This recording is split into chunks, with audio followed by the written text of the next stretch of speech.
ರಾಜ್ಯದಲ್ಲಿ ನಡೆದ 2 ವಿಧಾನಸಭಾ ಕ್ಷೇತ್ರಗಳ ಉಪಚುನಾವಣೆಯಲ್ಲಿ ಕಾಂಗ್ರೆಸ್ ಪಕ್ಷದ ಅಭ್ಯರ್ಥಿಗಳು ಗೆಲುವು ಸಾಧಿಸಿರುವುದಕ್ಕೆ ಮಂಡ್ಯ ನಗರದಲ್ಲಿರುವ ಕಾಂಗ್ರೆಸ್ ಕಚೇರಿ ಮುಂಭಾಗ ಜಿಲ್ಲಾ ಕಾಂಗ್ರೆಸ್ ಸಮಿತಿಯ ಪದಾಧಿಕಾರಿಗಳು ಸಿಹಿ ವಿತರಿಸಿ ಸಂಭ್ರಮಾಚರಿಸಿದರು. ಜಿಲ್ಲಾ ಮಹಿಳಾ ಕಾಂಗ್ರೆಸ್ ಅಧ್ಯಕ್ಷೆ ಶುಭದಾಯಿನಿ ಮಾತನಾಡಿ, 2028ರ ಚುನಾವಣೆಗೆ ಇಂದು ನಡೆದ ಉಪಚುನಾವಣೆಯ ದಿಕ್ಸೂಚಿಯಾಗಿದೆ.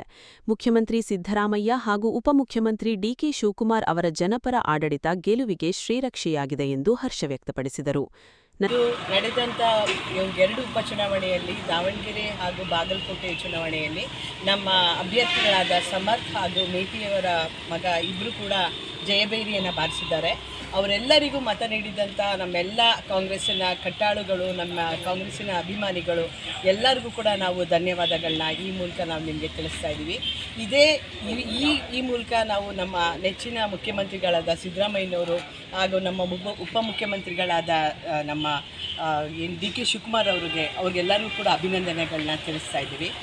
ಇದೇ ಮುಖೇನ 2028ರಲ್ಲೂ ಕೂಡ ಮತ್ತೆ ನಾವು ನಮ್ಮ ರಾಜ್ಯದಲ್ಲಿ ಕಾಂಗ್ರೆಸ್ನ ಜಯಭೇರಿ ಬಾರಿಸ್ತೀವಿ ಅಂತ, ಇದೇ ನಮಗೆ ದಿಕ್ಸೂಚಿಯಾಗಲಿ ಅಂತ ನಾನು ಮುನ್ನುಡಿಯನ್ನು ಹೇಳ್ತಾ ನಿಮಗೆಲ್ಲರೂ ಅಭಿನಂದನೆ ತಿಳಿಸ್ತೀನಿ. ನಂತರ ಮಾತನಾಡಿದ ಮುಡಾ ಅಧ್ಯಕ್ಷ ಬಿಪಿ ಪ್ರಕಾಶ್, ಮುಖ್ಯಮಂತ್ರಿ ಸಿದ್ದರಾಮಯ್ಯ ಮತ್ತು ಉಪಮುಖ್ಯಮಂತ್ರಿ ಡಿಕೆ ಶಿವಕುಮಾರ್ ಅವರ ಜನಪರ ಆಡಳಿತ ಹಾಗೂ ಯೋಜನೆಗಳನ್ನು ಬೆಂಬಲಿಸಿ ಉಪಚುನಾವಣೆಯಲ್ಲಿ ಕಾಂಗ್ರೆಸ್ ಪಕ್ಷದ ಅಭ್ಯರ್ಥಿಗಳ ಗೆಲ್ಲಿಸುವ ಮೂಲಕ ಸರ್ಕಾರಕ್ಕೆ ಆಶೀರ್ವಾದ ಮಾಡಿರುವ ಮತದಾರರಿಗೆ ಧನ್ಯವಾದ ತಿಳಿಸಿದರು.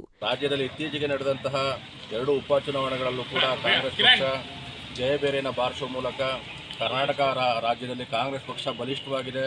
ಸಿದ್ದರಾಮಯ್ಯ ನೇತೃತ್ವದಲ್ಲಿ ಹಾಗೂ ನಮ್ಮ ಡಿ ಕೆ ಶಿವಕುಮಾರ್ ಸಾಹೇಬರ ನೇತೃತ್ವದಲ್ಲಿ ಕಾಂಗ್ರೆಸ್ ಪಕ್ಷ ಬಲವಾಗಿದೆ. ಮುಂದಿನ ಚುನಾವಣೆಗಳಲ್ಲೂ ಕೂಡ ನಾವೆಲ್ಲ ಅಂತರ ಚುನಾವಣೆಗಳಲ್ಲೂ ಕೂಡ ಗೆಲುವನ್ನು ಸಾಧಿಸ್ತೇವೆ.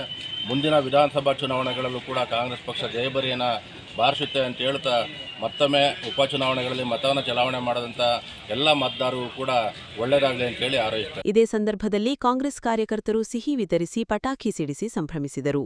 ಕಾರ್ಯಕ್ರಮದಲ್ಲಿ ಕಾಂಗ್ರೆಸ್ ಕಾರ್ಯಕರ್ತರಾದ ಅಭಿಲಾಷ್, ಚನ್ನಪ್ಪ, ಗ್ಯಾರಂಟಿ ಉದಯ್, ಪಣಕನಳ್ಳಿ ಅರುಣ್ ಮತ್ತಿತರರು ಇದ್ದರು.